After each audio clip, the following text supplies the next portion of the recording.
بسم اللہ الرحمن الرحیم۔ ناظرین، آج کا تیسرا ویلاگ صفحہ نمبر 241 اور قرآن کریم کا ترجمہ، تشریح اور تفسیر آپ کی خدمت میں پیش کر رہے ہیں۔ کتاب کا نام ہے معارف القرآن، جلد اول، سورۃ الفاتح سے لے کر سورۃ البقرہ، پارہ اول سے پارہ تیسرا، رکوع 8واں۔ حضرت مولانا مفتی محمد شفیع صاحب رحمۃ اللہ علیہ، مفتی اعظم پاکستان جو ہیں، یہ اس کتاب کے رائٹر ہیں۔ بسم اللہ الرحمن الرحیم۔ الحمد للہ وکفی وسلام علی عبادہ الذین اصطفیٰ۔ Vlog number 3، page 241۔ وہ میرا پیغمبر عظیم تر ہے، شعور لایا، کتاب لایا، وہ حشر تک کا نصاب لایا، دیا بھی کامل نظام اس نے، اور آپ ہی انقلاب لایا۔ وہ علم کی اور عمل کی حد بھی، ازل بھی اس کا اور ابد بھی، وہ ہر زمانے کا رہبر ہے، دنیا کو دیا پیغام سکون۔ سبحان اللہ۔ وَلَقَدْ عَلِمْتُمُ الَّذِينَ اهْتَدَوْا مِنْكُمْ فِي السَّبْتِ فَقُلْنَا لَهُمْ كُونُوا قِرَدَةً خَاسِئِينَ فَجَعَلْنَا نَكَالًا لِمَا بَيْنَ يَدَيْهَا وَمَا خَلْفَهَا وَمَوْعِظَةً لِلْمُتَّقِينَ۔ اور تم خوب جان چکے ہو جنہوں نے کہ تم میں سے زیادتی کی تھی ہفتہ کے دن میں، تو ہم نے کہا ان سے کہ ہو جاؤ بندر ذلیل، پھر کیا ہم نے اس واقعہ کو عبرت ان لوگوں کے لیے جو وہاں تھے اور جو پیچھے آنے والے تھے، اور نصیحت ڈرنے والوں کے واسطے۔ خلاصہ تفسیر: اور تم جانتے ہو ان لوگوں کا حال جنہوں نے تم میں سے حد شرع سے تجاوز کیا تھا،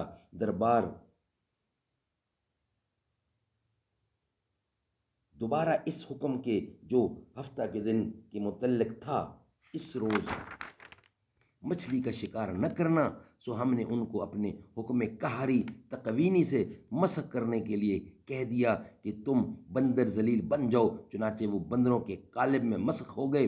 پھر ہم نے اس کو ایک واقعہ یعنی عبرت انگیز بنا دیا ان لوگوں کے لیے بھی جو اس قوم کے معاصر تھے، اور ان لوگوں کے لیے بھی جو ماہ بعد کے زمانے میں آتے رہے، اور نیز اس واقعہ کو موجب نصیحت بنایا خدا سے ڈرنے والوں کے لیے۔ فائدہ: یہ واقعہ بھی بنی اسرائیل کا حضرت داؤد علیہ السلام کے زمانے میں ہوا۔ بنی اسرائیل کے لیے ہفتے کا دن معظم اور عبادت کے لیے مقرر تھا، اور مچھلی کا شکار بھی اس روز ممنوع تھا۔ یہ لوگ سمندر کے کنارے آباد تھے اور مچھلی کے شوقین تھے۔ اس حکم کو نہ مانا اور شکار کیا، اس پر اللہ تعالیٰ کی طرف سے مسخ صورت کا عذاب نازل ہوا۔ 3 دن کے بعد وہ سب مر گئے۔ اس واقعہ کو دیکھنے اور سننے والے 2 قسم کے لوگ تھے، فرما بردار اور نافرمان۔ تو نافرمانوں کے لیے تو یہ واقعہ نافرمانی سے توبہ کرنے والا تھا، اس لیے اس کو نکال فرمایا، اور فرما برداروں کو یہ واقعہ فرما برداری پر قائم رکھنے والا تھا، اس کو موعظۃ فرمایا۔ سبحان اللہ، سبحان اللہ۔ ناظرین، ویلاگ کمپلیٹ ہوا۔ انشاءاللہ اب چوتھے ویلاگ کے ساتھ آپ سے ملاقات ہوگی۔ اللہم صلی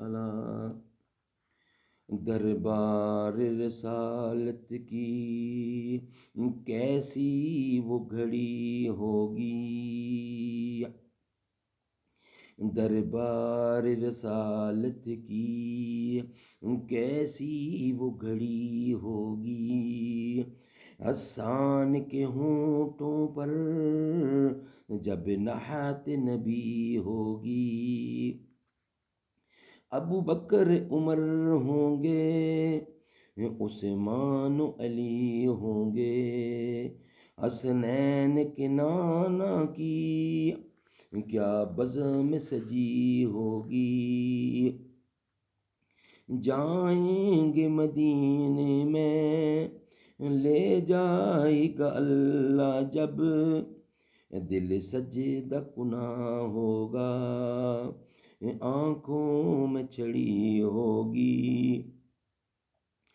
آقا ہے قمر بے شک، اصحاب ستارے ہیں، اسے چاند کی ہر جانب تاروں کی لڑی ہوگی۔